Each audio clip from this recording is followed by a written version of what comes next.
how the evolution of the dance continued through the American tap dance. So, just a brief history about the dancing in Ireland, how people always want to know what was the evidence of the dancing in Ireland.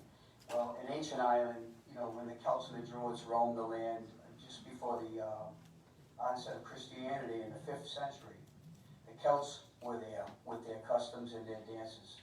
There was a lot of spiritual get-togethers, and they always had circle dances, and many times these pagan dances would they have circle dances and they'd have rocks and they would dance all around the rocks. And many times they were done counterclockwise if they were in mourning for something that had happened, or clockwise if they were happy about it. But it was certainly part of their rituals all throughout Ireland. And sometimes the movements in these circles, they would stop and they would do a tapping with one foot in one place like that, and a lot of people say that's shades of the Shados dance that came after. But in the 12th century, there was a lot of changes brought with the invasion of Ireland by the Normans. And of course, they came along as well with their songs, music, and dances. They brought, the earliest reference, in fact, is about a Norman dance that they give the credit to the Normans for doing. The earliest reference in Irish history was in 1413, when a detailed description of a visit with the mayor of Waterford and the mayor of Baltimore, County Cork. They had the dancing of the folk dance called the carol dance. And with this carol dance, they would have a singer that would stand in the middle of the circle, and the people that, all the dancers would get around the singer and then dance to the rhythm of the song, or the tune that she was humming or lilting. So it was very, very common to see this happening, mainly in towns that they had just conquered. It was sort of like a celebration of the dance that they would carry on with. The dance continued to evolve from circles to lines with more complicated patterns as the centuries moved on. And it was always the bagpipes and the hops that were the common instruments used throughout for the evolution of the dance that continued. But it wasn't until the 18th century that a more disciplined form of dance evolved with the emergence of the dance masters. And this here, the dance master story is really, a lot of people always ask about when did dance become competitive, and how is it that the dancers hold their arms down by the side. Now there's been some humorous ideas and theories about that, with the dancing behind hedges or dancing in halls with the British walking by and never seeing anything going on above the waist.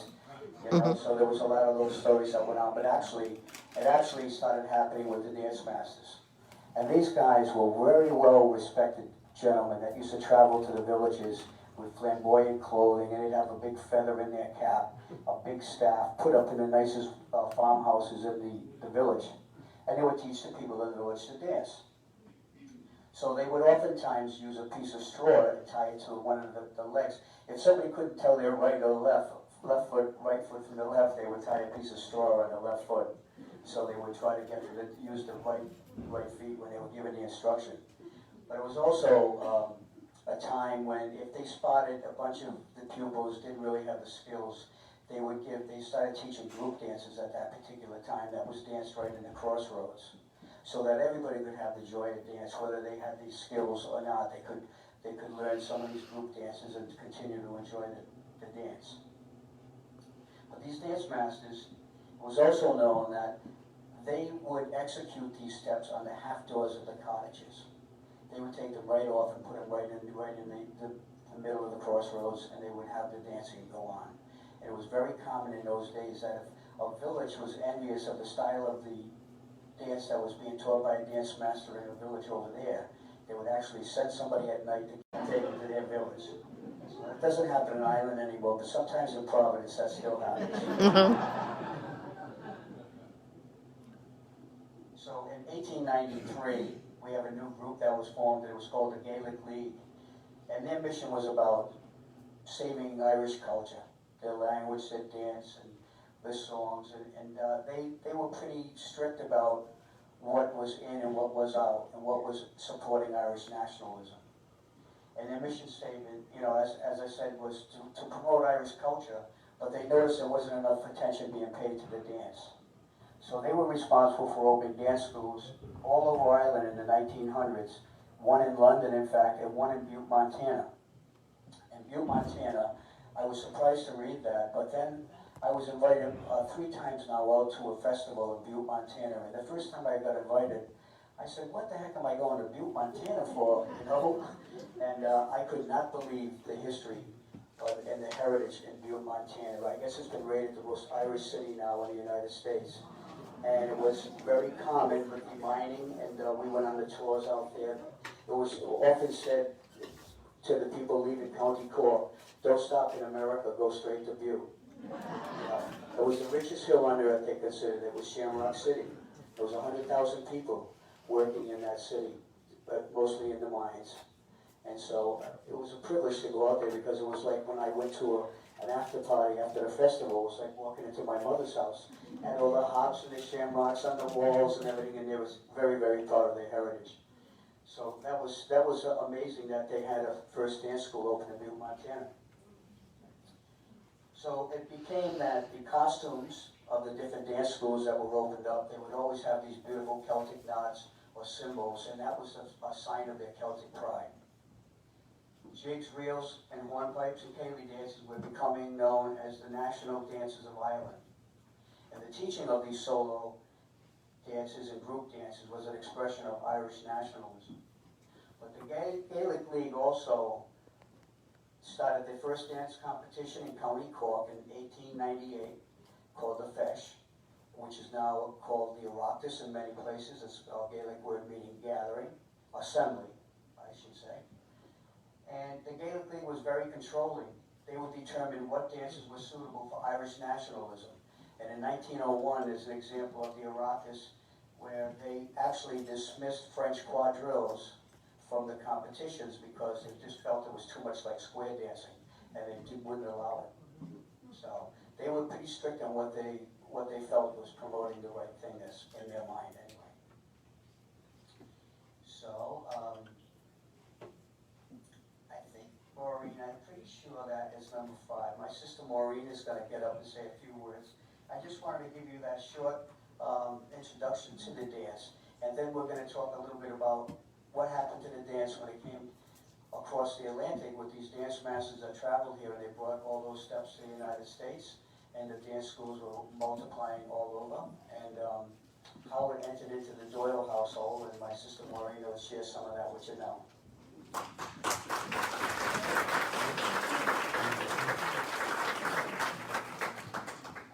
Hello. I wasn't supposed to be here, so this was a surprise that I didn't get a chance to share. When I heard about it, when Kathy first asked me, it was like, I wanted to be here, but I had another trip planned, but that was canceled, so it all worked out. Here I am. But I just want to share for a few minutes what sparked our interest in Irish step dancing and what still gives us a passion for it today. It all began back in 1918 when my mother was born in Castlereagh, County Roscommon. And she arrived here in New York when she was 19 years of age. She ended up working on the east side of Providence here in Rhode Island as domestics with her sisters. She loved Irish music and loved to dance. And whenever she had the chance, she would go out to the dances on the weekends and with her girlfriends and with her sister. And then she met my dad, who was born in Fox Point, where he worked as a carpenter with his father. And my grandfather, and they worked for the wealthy on the east side. And my grandparents were immigrants from County Longford, Cliff to be exact. And our home was always filled with Irish music. You would hear the Clancy's playing all the time, or else on weekends you would hear the Irish Showboat, Pat Fallon. Does anybody remember Pat Fallon and the Irish Showboat? Good, I'm not alone yet. We had some great hoolies in our house, where everyone that came, they had their own party piece. One, they either had a song, a tune, or they could dance. And then the music would start, and then we had this big hallway where they would roll back the rug, and then the dancing would begin. And once the music started, my mother would always say, will someone get up and dance and not let this great music go to waste?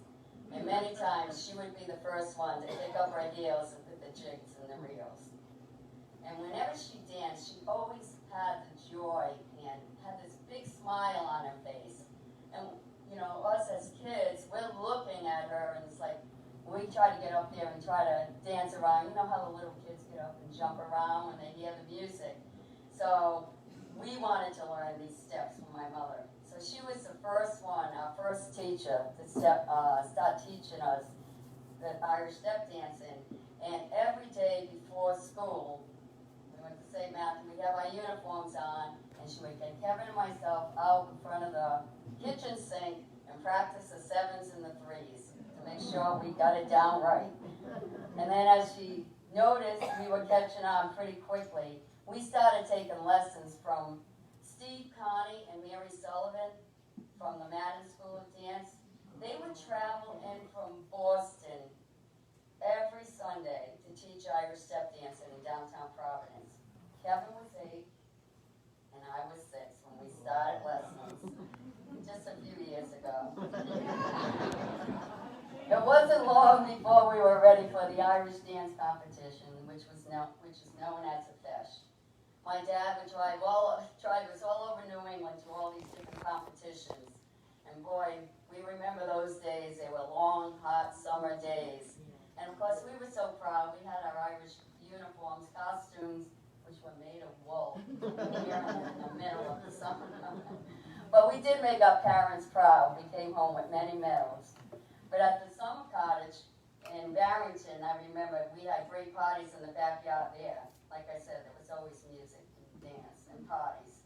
Pat Higgins, who played the accordions and accompanied us in all our performances, he always played for us. He would pull out his accordion.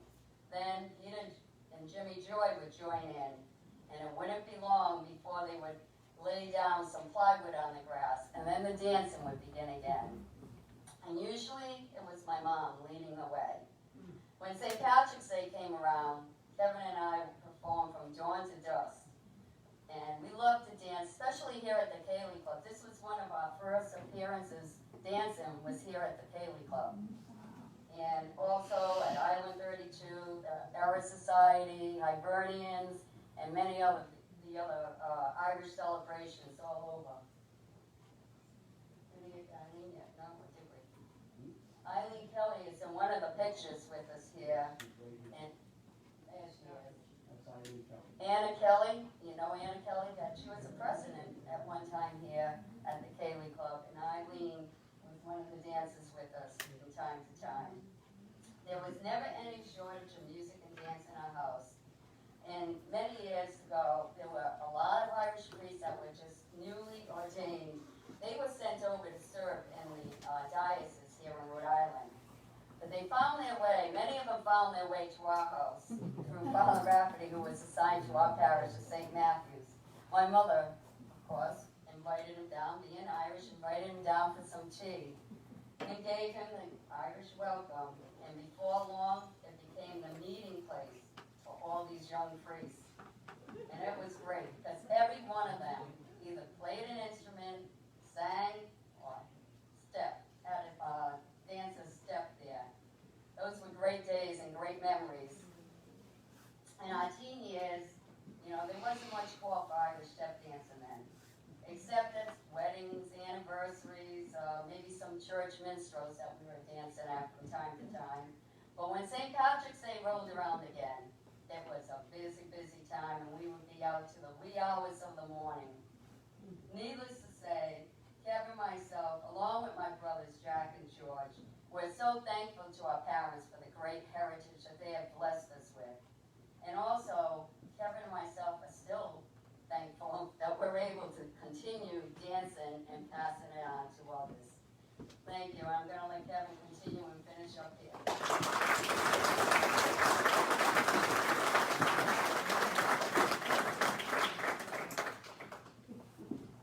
Thank you, Maureen.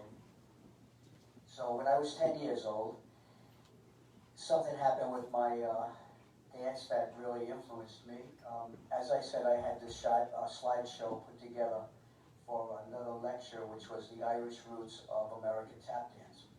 So at age 10, I saw this movie, Yankee Doodle Dandy, of James Cagney portraying the life of George M. Cohan, and I was totally taken by his style of dance, and I would run out to the kitchen, and I said to my mother, I pulled her by the hand, I said, Ma, I want to learn how to do this kind of dancing. And I said, I'm going to continue doing Irish step dancing. Don't get nervous about that. I said, but this dancing really lit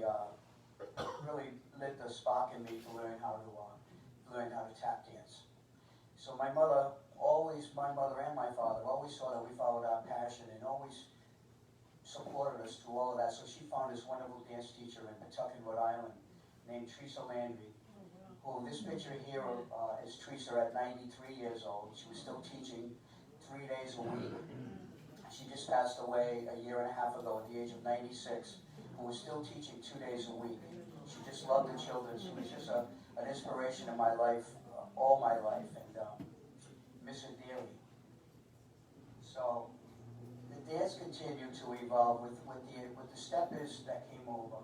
Let me just go to a slide here.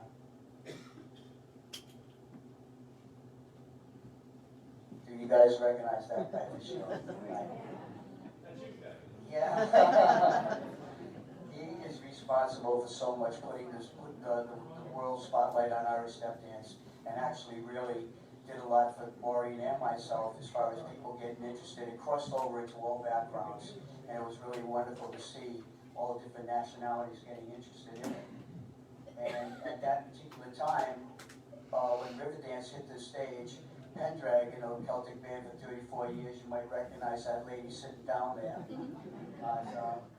But they called me up and said, would you like to come out? Everybody wants to see the dance. And so I said, yes, I would. And I ended up being with them for 22 years. And it led to a lot of different opportunities now. I also started doing shows like with Brian O'Donovan at WGBH, Christmas Celtic Sojourns, St. Patrick Celtic Sojourns. And it really was an honor to continue doing all those steps that my mom had started with us. This particular picture here is when Seamus Connolly, the fiddler on the end there, had gotten the National Heritage Fellowship Award. He had me come down to Washington, D.C. to do the step dancing with the band. And that was like a really thrill for me. That was in 2013. And then in 2014, I had got a phone call. I was down in Point Judith with my dance teacher, Teresa Landry. We were opening up this summer cottage, and I got a phone call on my cell phone that said Washington, D.C. And they said, Kevin, how did you enjoy being in Washington last year? I said, oh, it was really wonderful. And my picture ended up on the front of the team of the National Guard for the NEA, the National Endowment for the Arts. And they said, well, you're coming back again this year, but this year it's all about you. You've won the National Heritage. So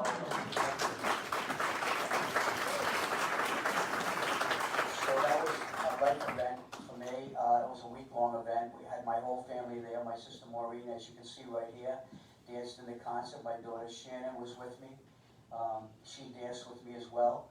And it was just a lifetime event that just I'll never forget. We spent the whole week, and the press, RTE press from Ireland came out, and they interviewed me, and it was all over the news in Ireland. And the best part was the Roscommon Herald, which was the paper of where my mother was from, Roscommon. It had a wonderful article on the front page saying, award-winning U.S. dancer ties his roots back to his Castlereagh mother. And that was really something.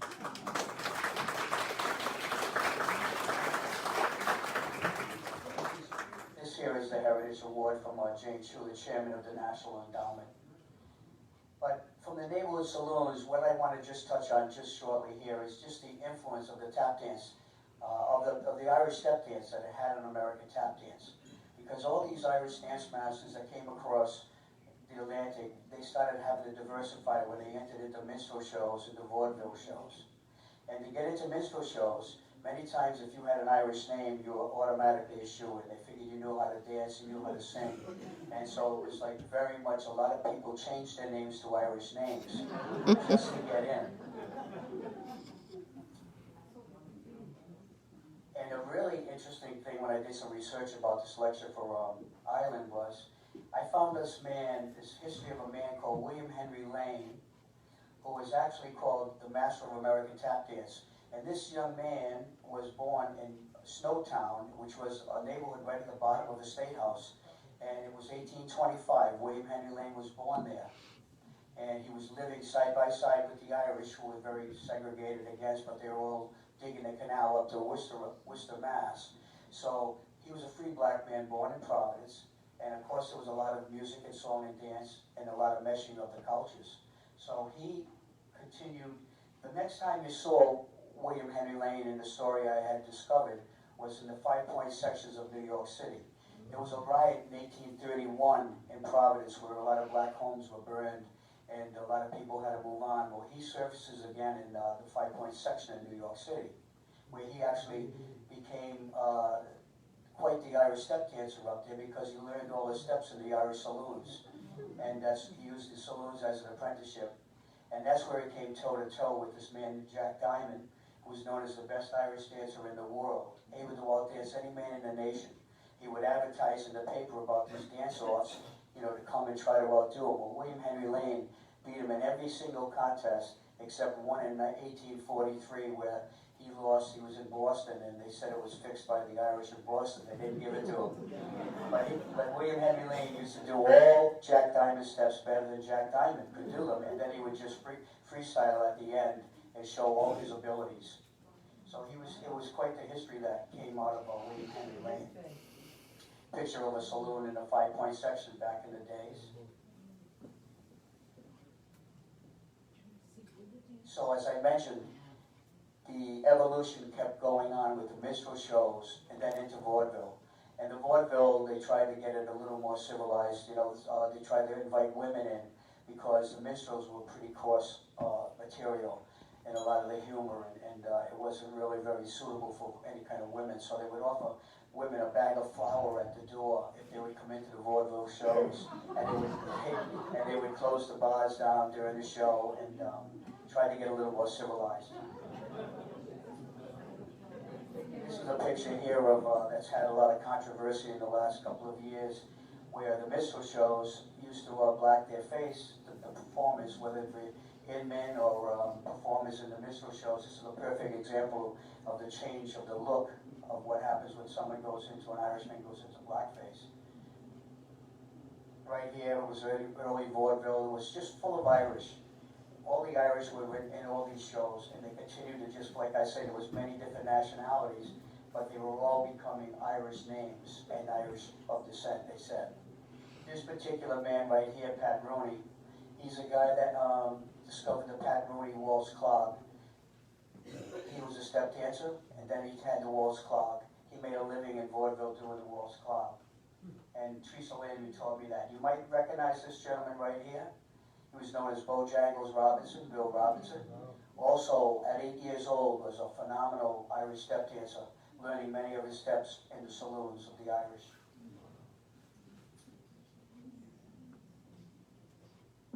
This is the man here, George M. Cohan, the father of the American musical.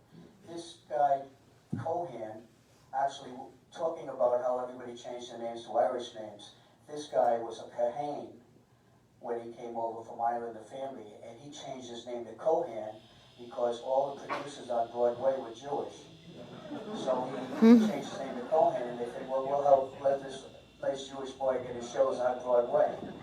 So that was George M. But he was a fiddler and a step dancer, as Mary Lee mentioned, and he was a wonderful dancer. He danced the Munster style from Cork, and did a lot for the music and the evolution of the dance.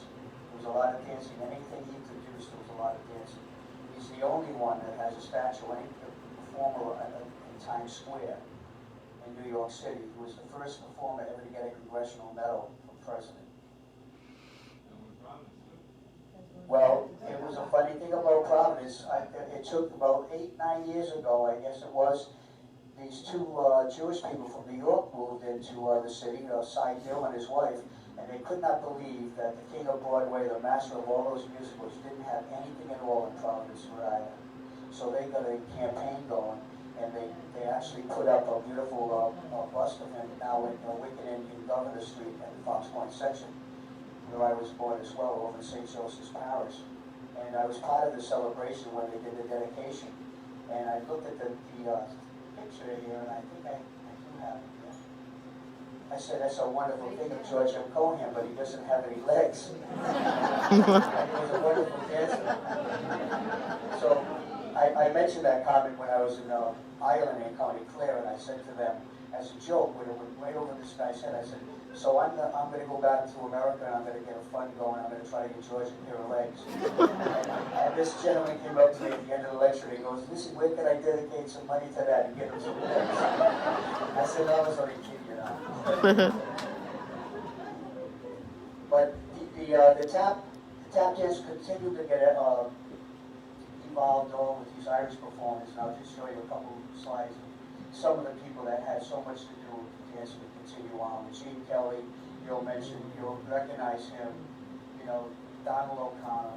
There were so many, that just were step dancers in their early years, but they just took dance to just another height altogether.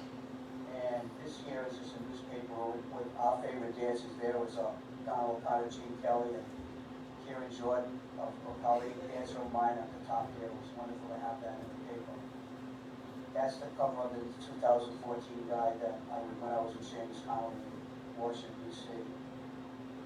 And that is probably all I'm going to have to say about that, except that, the dance has continued to evolve with river dance and a lot of the different dance competitions that have come into with all these commissions and rules, but it never influenced or changed our style of dance, Maureen and myself. We still have the old style, traditional, closely round rhythms, and we're so proud to just be able to, like I always say, I could not believe that the steps that started in front of the kitchen sink in Providence ended up on the national stage in Washington, D.C. And that was my mother. And one thing I want to forget to say, when we did practice in front of the kitchen sink every morning with our St. Matthew's uniforms on, we would burn our 7s and our 3s. My mother would lilt for us, and she'd give me a shot of Geritol. Thinking I was going to have a little bit of a growth spurt, but that didn't work out very well. So, right now I'd like to have Maureen come up. I'm just going to put a jig on. I'm going to show you one of the first jigs that my mother taught us, and Maureen, we've been doing this for many, many years. So, I'll have Maureen come up.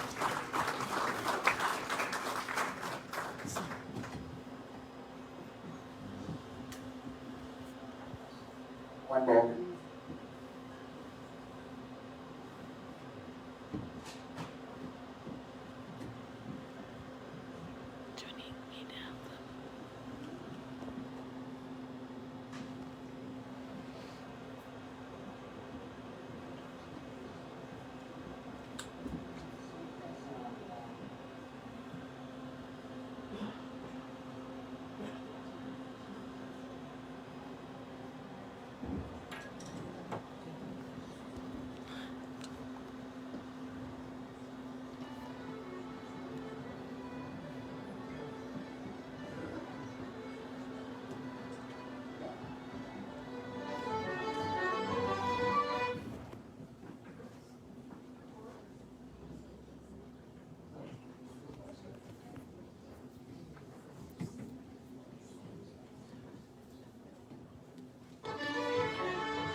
Bye.